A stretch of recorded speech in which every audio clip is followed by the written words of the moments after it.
여러분 안녕하십니까. 믿고 보는 밀리터리 지식 채널 슈퍼소닉 TV에 오신 걸 환영합니다. 자, 오늘도 전 선배 담제 대표이신 유승식 대표님 나오셨습니다. 네, 안녕하십니까. 자, 오늘 또 이 클래식 밀리터리 주제가 뭡니까?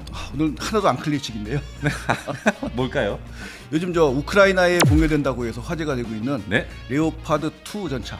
레오파드 2 전차. 네. 혹시 최근 뉴스에 그 뚜껑 따인 뭐 있었죠. 봤는데 그 마지막 부분에 좀 언급을 좀 하겠습니다. 아, 그런가요? 예. 예, 그 부분은 나중에 하시는 걸로 하고요. 예.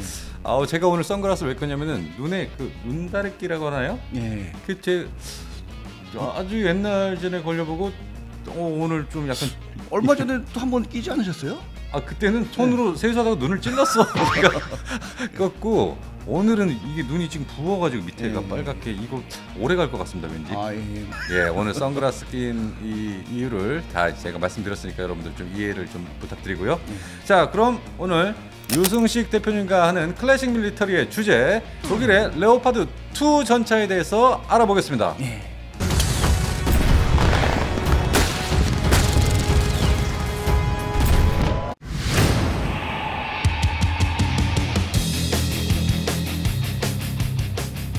자, 그런데 이 레오파드 전차가 이 세계 최강 전차 탑10 하면 무조건 부동의 1위를 하는 전차 아닙니까? 예. 그러니까 매년 이렇게 새로 나오는데 영상들이 네네. 다 1위예요. 항상 1위예요. 뭐 영상 소스도 다른 여러 가지 뭐 다 1위예요. 예. 가끔 가다 뭐 아닌 경우가 못 본 것 같아요, 제 기억엔. 이게 그러면 실제로 성능이나 여러 가지 뭐 전체로 따져봤을 때 진짜 1위입니까? 그거 못 믿는다는 사람도 많이 있는데. 네네. 일단 전차는 현재 그 기술이 거의 한계에 달았기 때문에 네네. 이게 한계에 다다르면은 각국에서 만드는 게 다 비슷해져요. 그래서 그 3.5세대 전차 같으면 뭐 레오파드 2나 네. K2, 뭐 M1A2, 뭐 르클레르 이런 거 비교하는 게 뭐 큰 의미는 없진 않겠네요. 좀 그런 생각을 하고 있습니다. 예. 다 비슷비슷합니다. 그냥 거기서 거기다. 예. 근데 아무튼 저 독일 전차의 그 2차 대전 그 인상이 남아 있습니다. 옛날 뭐 티거, 뭐 판터. 예. 그래서 일단 그걸 생각을 해서 역시 독일 사람들은 전차를 잘 만들지 않겠느냐. 그럼 그래서 과거에 잔상이 많이 남아 있기 때문에 이미지. 그래서 좀 왠지 강하게 느껴지는. 네, 그렇습니다. 그렇군요. 아무튼 이 레오파드 2 전차가 직접적으로 등장한 계기는 뭐 계기랄 거는 뭐 물론 그 소련의 T-62 전차이긴 하지만 네네. 일단 저 독일 전차 2차 대전 뒤에 흐름을 좀 간단히 살펴본다면 대전이 끝나고 미국에서 공급받은 M47, M48 이런 걸 사용을 했어요. 근데 독일이 이제 처음으로 독자적으로 개발한 게 레오파드 1이죠. 이거 이제 1965년부터 배치가 됐는데 그 레오파드 1 같으면은 이제 무게가 40톤입니다. 40톤. 가볍죠, 그죠? 그 전면자가 포탑 전면이 얼마나 되는지 아세요 혹시? 이게 52mm예요. 52mm. 그러니까 대전 말기에 뭐 150mm 이런 게 많이 나왔는데 이게 52mm밖에 안 되는 이유가 뭐냐면은 2차 대전 중반부터 보병용 휴대용 대전 차원기, 그다음에 대전 끝나고는 대전차 미사일 이런 게 워낙 그 관통력이 높으니까 이거 이 철로 만든 단일 장갑으로 도저히 이걸 뭐 막을 수가 없는 거예요. 무게만 무거워지고. 그러니까 나중에 할 수 없이 궁여지책으로 그럼 스피드로 극복을 하자. 스피드.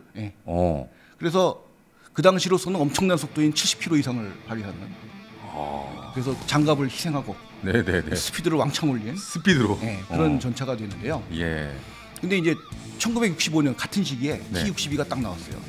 그러니까 115mm 활강포를 달고 이제 좀 뭔가 그 위험이 될 것 같으니까. 이미 뭐 레오파드 1이 나온 이후부터 뭐 후계차랑 연구하고 있었지만 좀 마음이 급해진 거죠. 그래서 미국하고 이제 협정을 맺어서 물론 T-62도 대항을 해야 되지만 미래전을 생각하고 기똥찬 전차를 하나 만들어보자. 그래서 협정을 맺고 만든 것이 유명한 MBT-70.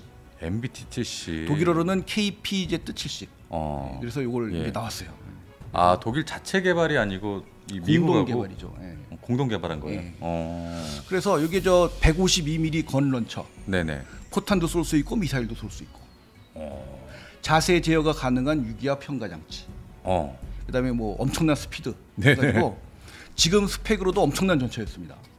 지금 따져봐도 그렇죠. 그런데 이게 이제 아시다시피 대표적인 폭망 사례로 꼽히고 있죠. 아, MBT-72? 네. 왜냐면 만들다 보니까 뭐 기술이 완성이 안 되니까 자꾸 뭐 말썽을 부리고. 네네. 그다음에 돈이 많이 들어요 일단. 계속 들어가는 거죠. 그러니까 도저히 이건 돈 먹는 하마다. 그래갖고 그래서 69년에 개발을 취소하게 됩니다. 아, 그냥 접어버렸군요. 네. 그래서 이게 대표적인 밀리터리 폭망사의 하나로 인식되기도 하지만, 네네. 그럼에도 불구하고, 네. 이게 나중에 미국의 M1 에이브람스나 네. 독일의 요 레오파드 2의 기술의 밑거름이 됐다는 점에서 아무래도 뭐 완전히 무시할 수는 없지 않겠느냐. 그런 생각을 하는 거죠. 뭐 전투기도 마찬가지 아닙니까? 스텔스기 저희가 지금 최근에 방송했는데 이 스텔스기의 원조 SR-71이 나왔기 때문에 F117이 나오고 B2가 나오고 뭐 지금 뭐 F-35, F-22까지 나오게 된 거니까요. 근데 SR-71은 뭐 실패작은 아니니까. 실패작은 아니지만 뭐 이제 MBT-70은 망했다. 완전 이거지. 폭망했다. 망했는데 이게 뭐냐 하지만 걔는 망했음에도 불구하고 남겨준 거죠, 이 산을. 네네. 항상 그 망함, 실패의 뒤에 또 성공이 오는 거 아닙니까? 그렇죠. 예. 그래서 요 각자의 길을 가자. 네. 각자의 길을 가는데. 미국하고. 그래도 뭐 어쨌든 미국 독일하면 나토의 선봉이잖아요. 그렇죠. 그러니까 우리 서로 만들면서 좀 비교 좀 해보면서 같이 좀 하는 게 어때? 또 이렇게 된 거예요. 나눠서 개발은 하지만 그래서 우리 비교해서 우리 좋은 걸 쓰는 건 어때? 이렇게 되는 거죠. 서로 각자 개발을 해서 공동 개발은 아니고요. 그래서 독일에서 이제 자기네들이 만들고 있던 레오파드 2 시제품을 또 미국에 가져가서 해보는데, 근데 뭐 일단 미국 사람들이 그게 뭐야? 뭐 별로네, 뭐 별로네 모양이에요.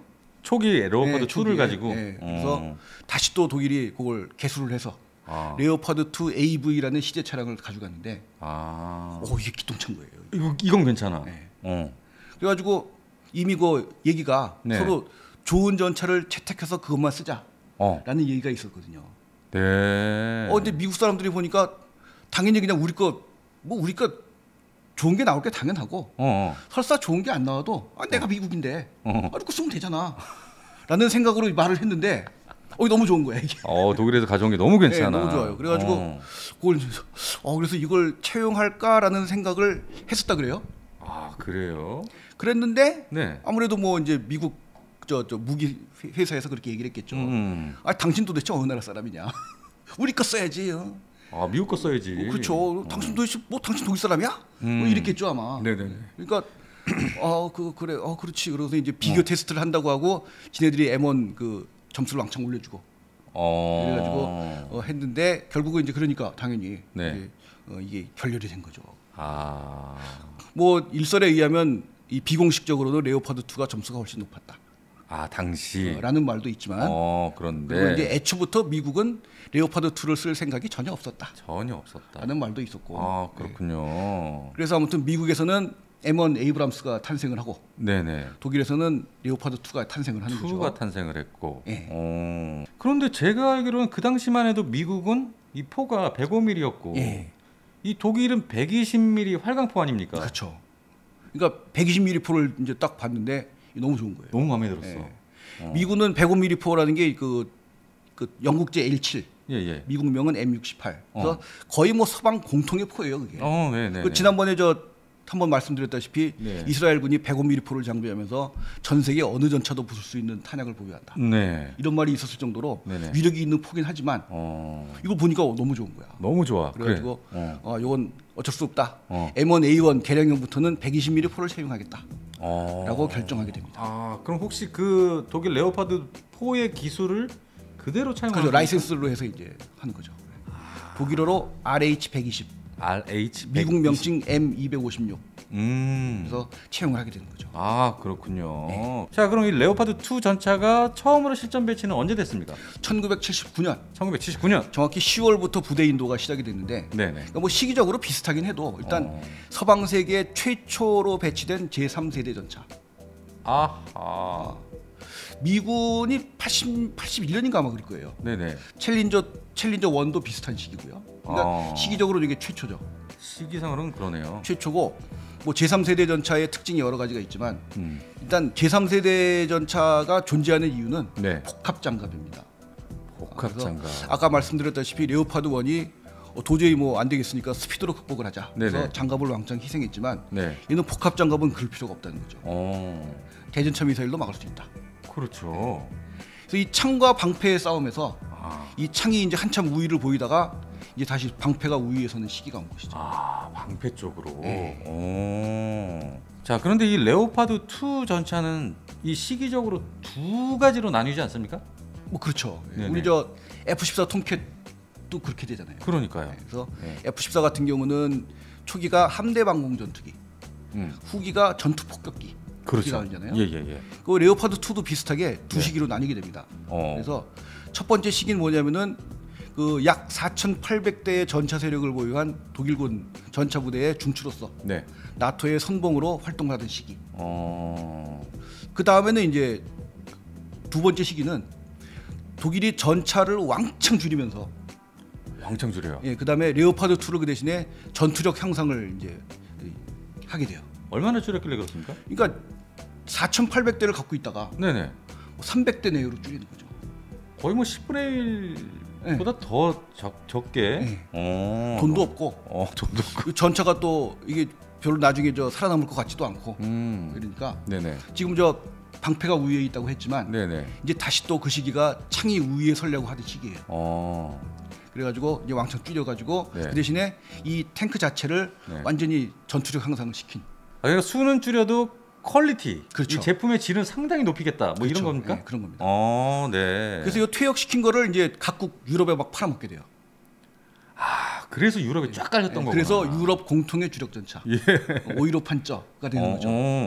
그게 이제 이 두 번째 시기가 되겠습니다. 아, 그게 2기, 그렇게 1기, 2기. 네네네. 그래서 요 1기 시절에는 4,800대라고 했는데 레오파드 2가 생산은 2,129대가 됐어요. 독일군용으로. 총. 근데 실제로는 뭐 한 2,000대 내에 배치됐다고 보고.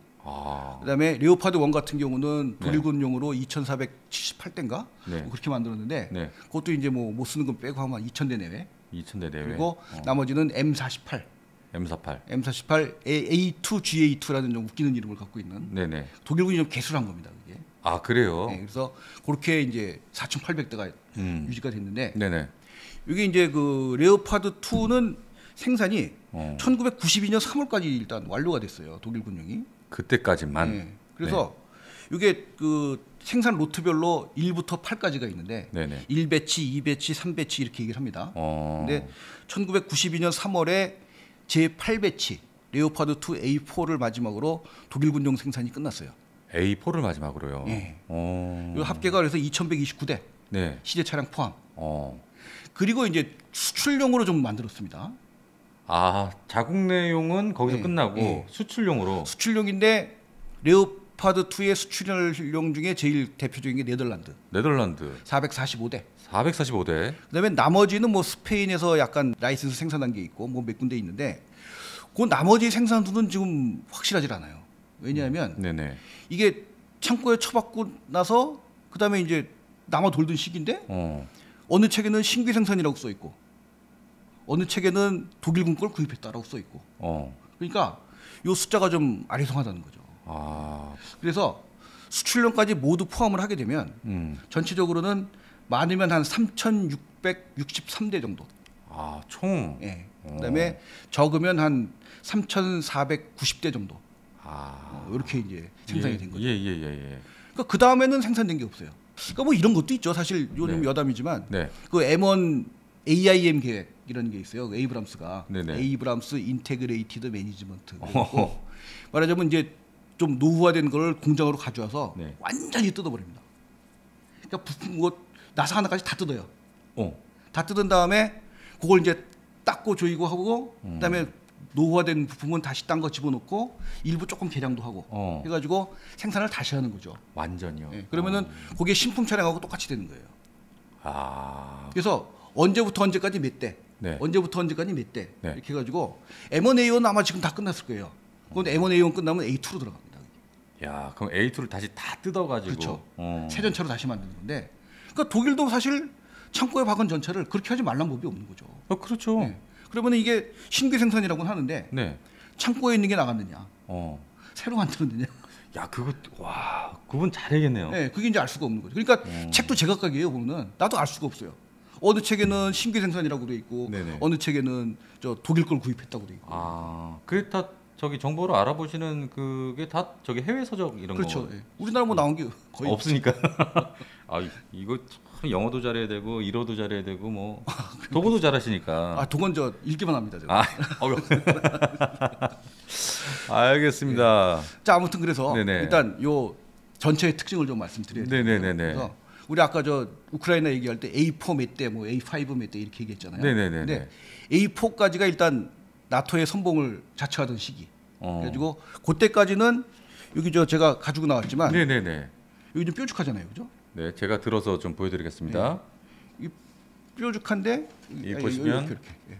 뾰족한데 요거 보시면은 여기는 이렇게 딱 이렇게 빈자잖아요, 그죠? 네네네. 네. 그러니까 여기까지가 A4예요. 이게 A4는 그냥 딱 이렇게 깎여서 네.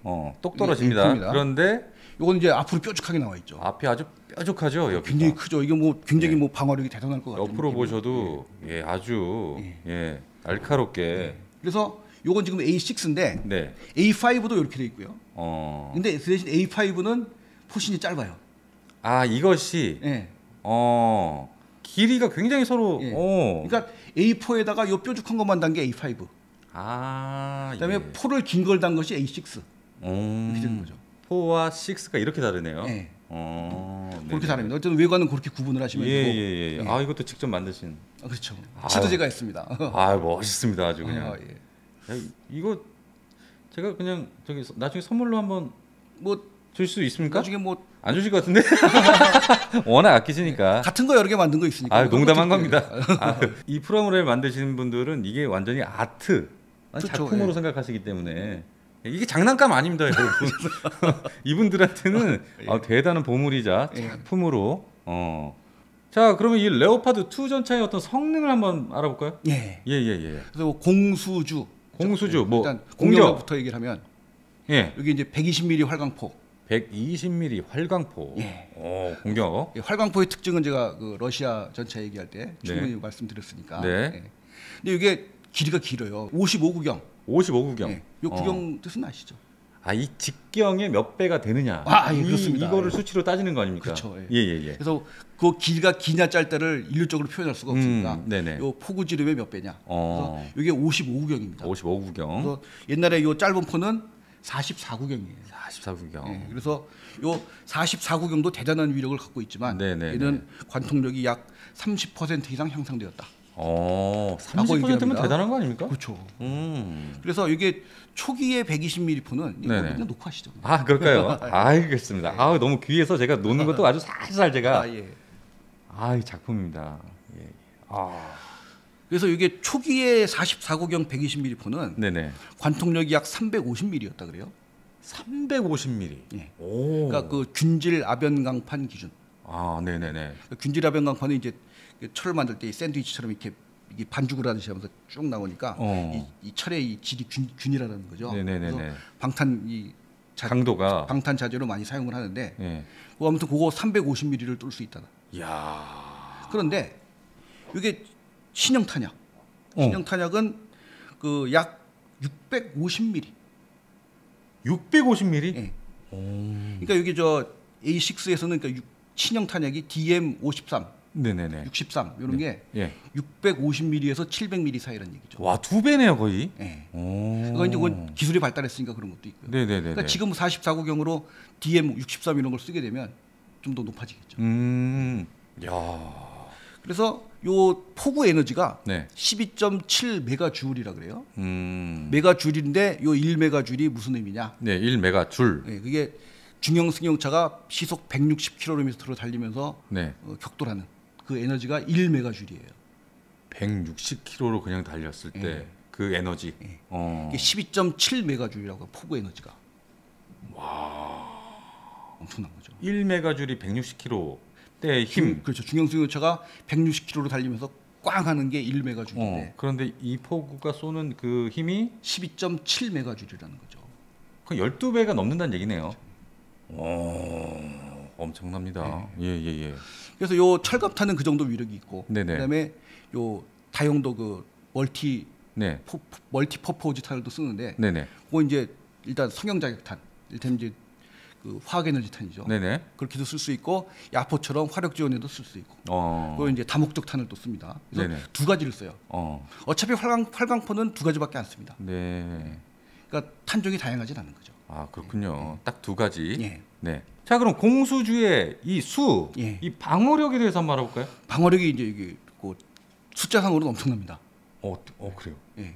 이게 A4 시절에도요. 이게 이제 이 안에 그 재료를 바꿈으로 인해서 이게 방어력이 틀려지거든요. 재료가 바뀌어요? 철갑탄은 어쩔 수가 없어요. 이건 뭐 그냥 무식하게 힘으로 때려 부시는 거기 때문에. 네네네. 근데 뭐 대전차 미사일 같은 화학에너지탄 같은 경우는 네. 여기 이 안에 소재를 바꿈으로 인해서 네. 이제 방어력이 강화가 되는 거죠. 어떤 소재로 바꾸길래 그렇게 강화가 그건 됩니까? 이제 장갑 소재는 극비라고 하는데 대체로는 그 철판과 철판 사이에 뭐 세라믹, 유리 섬유 이런 걸 갖다가 이제 섞어가지고 집어넣어서 이 화학에너지탄의 제트 화염을 이제 흡수를 하는 거죠. 그래서 레오파드 2 A4부터 네네. 그래서 요 포탑 정면 여기가 네. 그 화학에너지탄에 대해서 균질 아변 강판 1000mm급 1000mm급 1m. 아변 강판 1m와 같은 효과를 가진 방어력을 가진다 이렇게 돼 있죠. 엄청 세졌네요. 이쪽은 조금 약해서 930mm. 930mm. 네. 그래서 이 정도의 그 엄청난 방어력을 갖고 있는데 얘를 더 씌웠단 말이에요. 이 5부터. 네, 요걸 이제 더 씌우니까 그럼 처음에 저는 이거 사진 보고 뭐가 엄청난 게 있나 싶었는데. 네, 그러니까요. 근데 사실은 이게 그렇게 엄청난 건 아니고 요 속이 비어 있습니다. 이 속안은 지금 비어 있는 겁니까? 이 격벽 장갑, 쇼트 장갑이라고 얘기를 하는데 쇼트 판자룸 이렇게 얘기를 하는데 요 안에 비어 있고 요 격벽이 하나, 이쪽에 두 개가 있어요. 그래요, 격벽이. 근데 그 격벽의 소재는 우리 복합 장갑 만들 때 만드는 그런 소재로 돼 있어가지고 요거는 오로지 철갑탄보다는 화학에너지탄에 대비한 그런 탄약이 되겠는데요. 그렇군요. 그래서 현재 이쪽의 방어력은 화학에너지탄에 대해서 약 1150mm 내지 1300mm. 그러니까 1.3m. 네네. 이걸 뚫어야 되는 거예요. 그 정도 이 방어력을 가지고 있다는 얘기죠. 이쪽은 1000mm 내지 1200mm. 그냥 기본이 그냥 1000mm, 1m가 넘는. 그렇죠. 그러니까 이 정면에서는 뭐 굉장히 뚫기가 힘든 거예요. 이게. 정면에서 절대 힘들고 정면으로 뻥 날라와도 다 막아낼 수 있다, 튕겨낸다, 뭐 이런 얘기죠. 그리고 항상 이게 정면에서만 온다는 보장은 없잖아요. 그러니까 탄약이 되고 약간 비스듬히 오니까 그런 걸 상정하게 되면 이게 정면으로 했을 때 1100mm니까 이렇게 하면 좀 더 낮이겠죠. 그래서 이게 대체적으로는 한 1300, 400mm 이상 정도 될 수 있다. 그러니까 복합 장갑이 이만큼이니까 여긴 거의 뚫을 수가 없는 거예요. 그래서 요 복합 장갑은 포탑 요 부분, 정면, 그다음에 요 옆 측면 부분, 측면. 복합 장갑인데 여기도 약간 방어력이, 그러니까 차체 측면 앞부분 같은 경우에는 이게 거의 뭐 500mm급이라는 거죠 이게. 방어력이. 측면은 500mm, 거의 반이네요. 그거 엄청난 거죠 사실. 그래도 거기다가 또 이제 복합 장갑이 또 이루어져 있으니까. 그러니까 이제 엄청난 거죠. 이게 화학 에너지 탄에 대해서. 근데 운동 에너지 탄은 어쩔 수가 없어요. 그거는 어쩔 수 없어요. 무식하게 밀고 들어가니까. 그래서 이게 복합 장갑이 운동 에너지 탄에 대해서도 조금은 낫다 그래요. 근데 이제 그렇게 많은 그 효과는 없는 거죠. 네네네. 자, 그럼 기동력에서 한번 알아보겠습니다. 이건 일단 뭐 1500마력 엔진. 1500마력. 그 파워팩. 그러니까 엔진과 변속기가 일체형. 그다음에 최고 속도가 약 72km. 72km. 지금 그러면 K2 흑표전차보다 빠른 거죠? 뭐 비슷하다고 봐야죠. 비슷하나요? 빨라 봐야 조금 빠른 거죠. 조금이죠. 60km대 후반은 나오니까 딱. 그러니까요. 조금. 근데 역시 그 연비는 뭐 일단 디젤 엔진이니까. 이건 또 리터당 얼마나 또? M1보다는 그때 550m 초기형이. 초기형이 550m? 리터당이요? 그렇죠, 리터당. M1 에이브람스가 60m, 50m 이렇게 가잖아요. 그렇죠. 그런데 얘는 550m니까 와, 많이 나은 거죠. 연비 좋은데요? 네? 그렇죠. 연료 탑재량은 1160리터라 그래요. 1160리터. 와. 그다음에 이제 궤도가 요 유명한 D1사의 궤도인데요. 이거는 그 세계에서 거의 뭐 독보적이죠, 이가. 지금은 뭐 물론 전쟁이 나면은 남의 나라 갖다 못 쓰지만 지금 세계 거의 대부분의 서방 측 그 무기들이 그 D1사의 궤도를 쓰고 있어요. D1사. 이게 그 D1이라는 그 독일 회사인데, 요 궤도가 수명이 7,500km라고 합니다. 7,500km. 그리고 행동 거리는 470km라고 합니다. 네네네. 뭐 요 정도 간단히 뭐 너무 자세하게 하면 재미없어 하시니까. 또 자세한 걸 알고 싶으면 뭘 봐야 되죠? 나무위키? 나무위키도 거기도 좀 좋은 내용들이 좀 있긴 해요. 근데 뭐 스스로 책을 봐야죠. 알겠습니다. 자, 그러면 여기까지 레오파드 2 전차에 대해서 좀 자세히 좀 알아봤는데, 예. 그러면은 전 세계로 퍼져 있는 예. 이 각국의 레오파드 현황을 좀 알아볼까요? 예. 예. 간단히 얘기했습니다. 자세히. 그러니까요. 우리는 나무위키처럼 가면 안 돼. 예. 예. 그래서 아무튼 이 본가인 독일. 본가에선 독일. 근데 그 4,800대 있던 거를 네. 처음에는 225대만 남기겠다 그랬어요. 그렇죠. 근데 여기 뭐 계속 뭐 저 여러 가지 주변 정세들이 일들이 생기니까 이게 225대에서 한 400몇 대까지 왔다 갔다 하다가 네네. 지금은 약 328대 정도. 이게 6개 대대라 그러네요. 아, 그래요? 예. 그래서 요 수량이 어떻게 되냐면은 네네. 일단 A6까지 얘기를 했잖아요. 네. A7이 나왔습니다. 그렇죠. 신형. 예. A7이 나오고 A7 지금 20대밖에 없어요. 20대. 예. 그다음에 A7에서 좀 더 개량한 A7V. V가 나왔는데 네네. A7V로 다 개수하고 나면은 V를 띄고 자 A7이라고 부를 것이다. 라고 얘기를 해요. 그래서 요 2017년 5월 5일에 네. 어린이날이네요. 그러네요. 104대 레오파드 2를 예. 레오파드 2 A7V로 업그레이드하는 계약을 체결. 그래서 이 중에 20대는 기존에 있던 A7이고요. 네네. 그다음에 그 보관 중이던 A4 68대. 네네. 그다음에 네덜란드에서 남은 잉여 차량 16대. 네. 그래가지고 요걸 104대를 업그레이드하면서 7.6억 유로라고 합니다. 금액이. 7.6억 유로다. 그럼 어느 정도 되죠? 하나로? 1조 원이 넘죠. 와. 그러니까 1조. 대당 100억 원 정도 되는 거예요. 야, 대단합니다. 이거 대단한 개수죠, 이거. 예. 그래가지고 요 104대를 개수를 하고, 네. 그다음에 그 155대는 레오파드 2 A6, 포신 긴 거. 네네네. 그다음에 50대는 레오파드 2 A6M. 이건 뭐냐면 아프간 같은 데서 활동을 하다 보니까 지뢰가 있잖아요. 네네. 그래서 이 바닥에다가 지뢰 처리 대책을 왕창 적용한. 그게 A6M인데, 그게 50대를 이제 유지를 하겠다. 그다음에 이제 훈련 부대용으로 레오파드 2 A5, 훨씬 짧은 거. 네네. 그걸 한 18대 내외를 유지하겠다. 18대 내외니까. 내외. 뭐 이 중에서 뭐 약간 차이는 있겠죠. 16대 정도 되지 않을까요? 뭐 16대 내지 뭐 20대 이렇게. 네, 20대 정도. 그래서 대략 328대를 유지를 하겠다. 자, 그런데 대표님, 예. 제가 지금 이 레오파드 2 A7V가 뭔지 이거 좀 더 자세히 좀 설명 좀 부탁드립니다. V는 페어베 서트, 그래가지고 개량형이라는 뜻이라 그래요. V가요. 예. 그래가지고 요 특징은 뭐가 있냐면은 네네. 보조 동력 장치 도입. 보조. 전에는 없었습니까? 없었죠. 그러니까 여기가 좀 부풀어 있어요, 뒤쪽이. 아, 그래요. 그다음에 그 차량용 대형 디스플레이를 비롯한 사격 통제 장치 전자 장비 개수. 그다음에 강력한 냉각력을 가진 공조 장치의 도입. 그다음에 다목적 탄 사용을 위한 신관 프로그램. 그 뭐냐면은 이 다목적 탄을 쏠 때 그 딱 부딪혀서 폭발하냐, 공중 폭발을 하냐, 지연 폭발을 하냐, 이거를 이제 프로그램을 해가지고 쏘게끔. 아, 그게 다 조율이 되나요? 예, 그걸 이제 한다는 거죠. 와, 뭐 이렇게 하면은 하나는 들어가라, 하나는 부딪히기 전에 터져라, 뭐 등등을. 야. 그다음에 이제 여기다 이제 추가 장갑을 할 수 있는 사전 조치. 그러니까 실제로 전쟁이 벌어지면 요 앞이나 옆에다가 추가 장갑을 장착할 수 있도록 이제 미리 대비를 하고요. 네네네.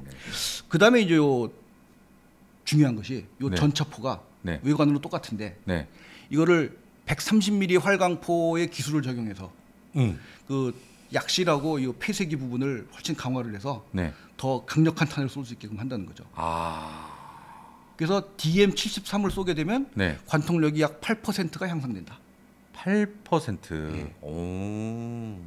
그래서 이게 이제 중요한 부분이고. 네네네. 그래서 아무튼 이런 개수를 하다 보니까 또 역시 무게가 또 무거워지잖아요. 엄청나지네요. 그다음에 또 최종 감속기도 신형으로 교체를 해서 이게 그 순간 가속도가 왕창 높아진 대신에 최고 속도는 시속 61km로 낮아졌다고 합니다. 그럴 수밖에 없잖아요. 무거워지니까. 네, 그것도 있고 이제 요 감속기를 네. 순간 가속을 하게끔 고치니까 그 대신에 최고 속도 실행을 한 거죠. 이 V가 능력이 상당하네요. 그렇죠. 여기 이제 앞으로 또 이런 형식이 또 수출도 되겠죠. 네네네네. 자, 그럼 이 독일 말고 또 어떤 나라에 퍼져 있습니까?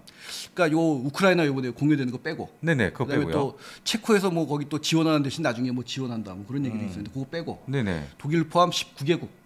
19개국. 네. 근데 대부분 뭐 유럽 국가고요. 네네. 그게 아닌 게 뭐 칠레, 뭐 카타르, 싱가폴, 뭐 이런 데들이 또 있어요. 그래서 대부분 이제 다 퍼져 나갔는데 이제 19개국에서 그렇게 쓰고 있다. 그러니까 거의 유럽은 다 퍼져 나갔고. 그렇죠. 그 외에 그냥 뭐 카타르라든지 뭐 튀르키예, 뭐 인도네시아, 네, 뭐 이런 데들 이제 있고요. 네네네네네. 근데 이제 이게 그 이제 얘기를 좀 마무리하는 단계로 들어서는 건데. 예. 이게 아마 저희 얘기를 들으면서 뭐 논리적 사고가 좀 발달하신 분 같으면은 딱 느끼시는 게 있을 거예요. 네네. 뭐냐? 아무리 레오파드 2가 여기저기 팔려도 전 세계의 레오파드 2 총량이 안 변한다는 거예요.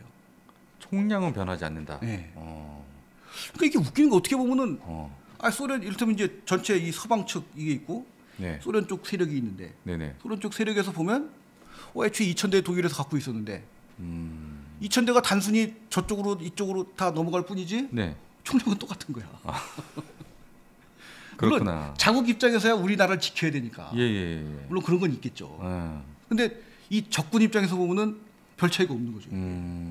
물론 뭐 성능 개선도 되고 그런 부분이 있죠. 네네. 그래서 별 차이가 없으니까 이게 그래서 참 모르겠어요. 이게 무슨 의미가 이 말하자면 이 서방 세력과 러시아 세력과의 대결에서 어떤 의미가 있는 것이냐.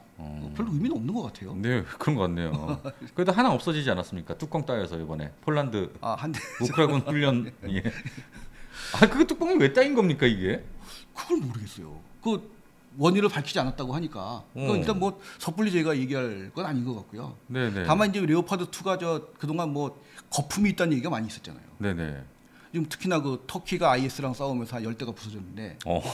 근데 그게 왜 부서졌냐? 그럼 방어력이 A4니까요. 방어력이 A4라 형편 없어서 그런 거 아니냐? 근데 보면은 A4도 이 1000mm급 방어력이 있단 말이에요. 그러니까요. 그러니까 그것도 웃기는 게 어디 보면은 신규 생산이라고 돼 있고 어느 자리에 보면 뭐 잉여 레오파드가 많이 나왔으니까 터키에서 그걸 싸게 구입하려고 해서 구입한 거다. 뭐 이런 말도 있고요. 그러니까 알 수는 없는데 이게 독일에서 좀 낮은 걸 줬을 수도 있지 않냐 그런 생각도 좀 들고 아니면 정말 거품일 수도 있고 충분히 그럴 수 있죠. 그래서 이건 실제로 이제 우크라이나에서 싸워봐야 됩니다. 일단 뭐 이 포신이 이 포가 워낙 좋으니까 빵빵 맞춰버리면 뭐 다 날아가겠지만 몇 대 맞아보면 이제 알겠지. 정체가 드러나겠죠. 네네. 근데 여기 우리 예전에 여기 영상을 보면 왜 레오파드 2는 납기가 그렇게 느리고 접수력이 비싸냐. 뭐 이런 얘기 여러 번 하셨던 것 같아요. 그렇죠. 한국은 금방금방 만드는데 이 독일은 너무 느려. 그러니까 이게 생각을 해보면 잘 생각을 해보면 이게 답이 나오는 거예요. 뭡니까? 이 레오파드 2가 약 부품이 25,000개라고 합니다. 25,000개. 그다음에 나사 하나까지도. 그래서 여기다 이제 이 관계된 업체가 약 1,500개. 1,500개 업체요? 와. 그러니까 이게 지금 뭐 생산 라인이 완전히 없어진 건 아니라 그래요. 그렇긴 해도 일단 어쨌거나 뭐 지속적으로 생산하는 게 아니니까. 어디 주문이 들어오면 그 창고에 몇 대 남아 있냐? 노르웨이에서 54대 주문 왔어. 야 창고에 지금 54대 있지? 네. 그래.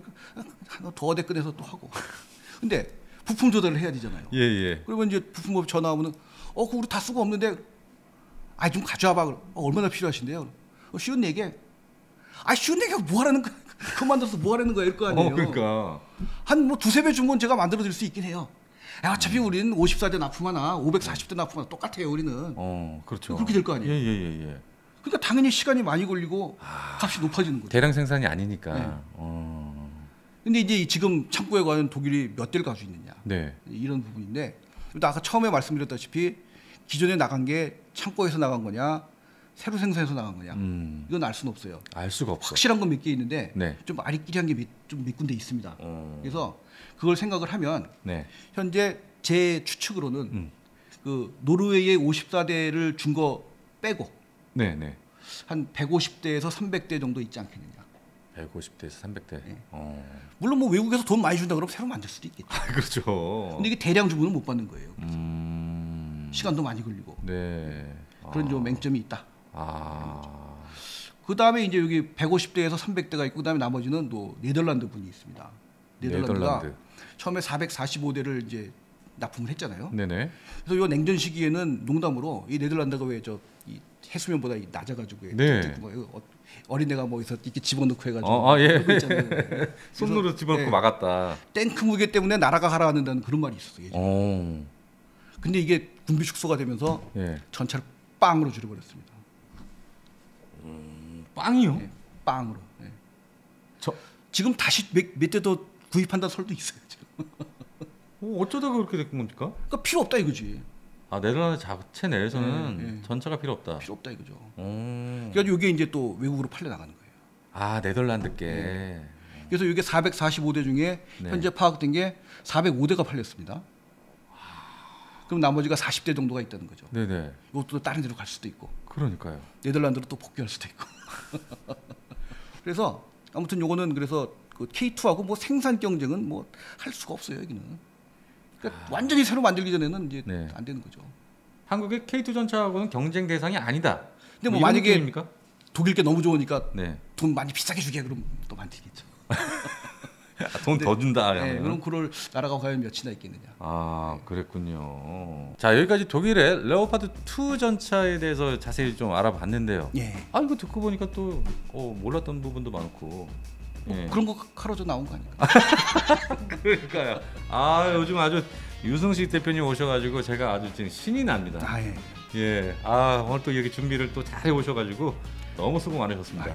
그럼 혹시 또 다음 아이템은 또 뭘까요? 다음 아이템이요? 네.